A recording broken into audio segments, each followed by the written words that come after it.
প্রেম করতে ইচ্ছে করে।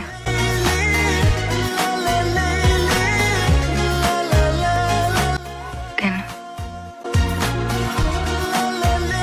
আপনি বললেন তো কেন?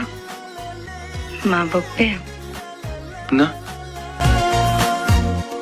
বউ বকবে, না, নিন্দে হবে। না।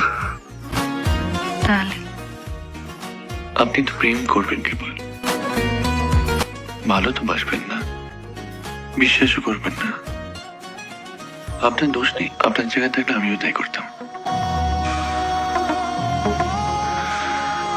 কিন্তু মুশকিলটা কি জানেন? আপনি এত ভালো অভিনয় করবেন যে আমি সত্যি সত্যি বিশ্বাস করবো আপনি আমায় ভালোবাসেন। One and only broke